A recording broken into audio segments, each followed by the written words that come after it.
Hi everyone, Queeveen here from the comfort of my kitchen. In today's video, we are going to take a quick look ahead into April. So April is coming up. There aren't too many particularly crazy events happening in April. It will be after the solar eclipse that's coming up, which I will cover before the end of the week. So there's no solar eclipses, there's no parade of planets, but there are still some interesting things to see as we go through the coming month. So we're here looking at sunset on April 1st, April Fool's Day. Don't worry, I'm not going to try and fool anybody. We can see here Jupiter and Mars, and by sunset, just a little after sunset, we're here at almost 8 o'clock, and we can see that Mars is pretty much directly above south already, with Jupiter already over in the southwest. So they're going to start getting lower and lower. They're definitely not going to be with us all night, as they have been, or nearly the whole night, for the past couple of months, for the early part of this year. So we'll just take a quick look at the moon here. I know that on April 1st it's not going to be particularly full. Yeah, it is indeed a narrow crescent. We can see it there just coming up to the Seven Sisters or the Pleiades. So there will be this occultation of the Pleiades by the crescent moon on April 1st, and we can see that's happening for us here in Ireland while the moon is quite low in the sky. But because of the crescent moon that's causing this eclipse, depending on how illuminated the nighttime portion of the moon is by Earth glow, it's going to look like the Seven Sisters just kind of disappear. This portion of the moon will just look dark. It should, or at least it usually does, blend in with the darkness of space. We'll go a little bit closer, something like this. So we can see the bright crescent of the moon there, and it should just block out the Pleiades. Oh, going the wrong way. It should just block out the Pleiades. So we can see there, we can see that one of the Pleiades is being blocked out by the moon. But if the moon really blended in with the black background of space, as it often does, it would look like one member of the Pleiades has simply vanished, long before the portion of the moon that we can see has actually gotten in the way. So that's one nice thing that's coming up. As we move through the nights here, we can see that the moon passes pretty close to Jupiter and Mars, but not enough to cause an occultation with any of those objects. Because we started with sunset on the 1st, that means we're not going to catch sunrise on the 1st. Obviously, I could go back and show it, but we're going to go with sunrise here on the 2nd. 24 hours will make a difference for something like the moon, but the moon is up at sunset. For the planets that we're going to see at sunrise, 24 hours can make a difference for a small fast planet like Mercury, but for slower moving objects like Venus and Saturn, it's not going to be as obvious. So we can see Venus there very clearly in the morning. We will only be seeing Venus in the morning once we get into April. I mentioned in a previous video the double Venus phenomenon, I guess, that we're experiencing at the moment because Venus is high above the sun. By the time we're into April, Venus will be more significantly to the side of the sun. So we're not seeing Mercury or Saturn there just yet. Yeah, they're just above the horizon for us here in Ireland. So on April 1st, if you were closer to the equator, there is a chance that you'd already be seeing Mercury and Saturn as the sun rises. But for us here in Ireland, first off, we're going to have to push back earlier in the morning here to about 5:30, 20 past 5, before we start moving forward day by day. Otherwise, because we're moving closer to summertime, if we move forward at a later time, closer to the sunrise, then the objects would get blocked out anyway. So we can see here by the end of the month, we're not really catching Saturn and Mercury there in the morning. So it looks like that's something that will really be more visible if you are closer to the equator. We're coming up to pretty much the full moon here.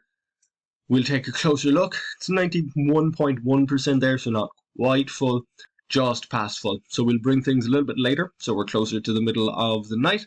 There we go. So here is the full moon that we're going to get in April. We're seeing it here on the 13th at 1 o'clock in the morning. So if we move back just a little bit less than that, here we are, 8 o'clock on the 12th. So the 12th, the full moon there. And we can see still nice and bright when it's coming up here in the middle of the month. At 8 o'clock, it's still quite bright. We'll have to move quite late before it gets dark. So we can see that Orion there is already starting to leave the sky by not even really the middle of April, still early April here. We'll push forward another few days and we'll head out to the countryside. Now that we're a little bit closer to the actual middle of April, we'll get rid of the light pollution. Here we are.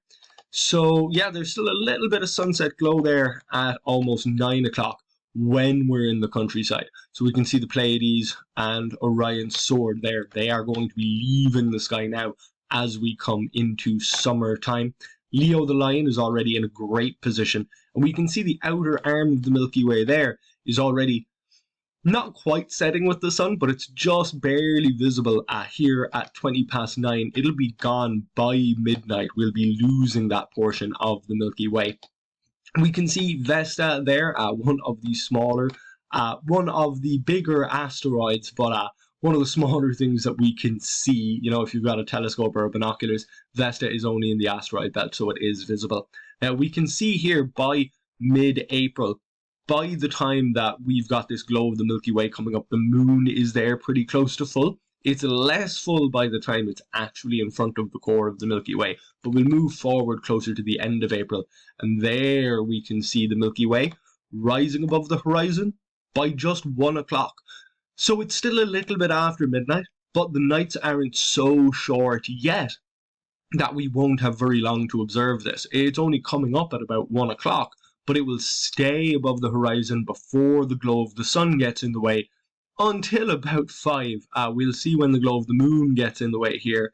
Well, there we go, 3:30, and it's still very, very clear. There's the glow of the moon and the sun by about 4 o'clock, making it disappear. So we've got a few hours. We've got a good 3 hours there where it's visible. And now that we're out in the countryside and through to the end of the month, there is Saturn. Mercury does reach its greatest western elongation over the course of April. However, because of the angle at which we're seeing it at the moment and at this time of year, I don't think Mercury is going to be visible from Ireland, even when it's at its greatest elongation.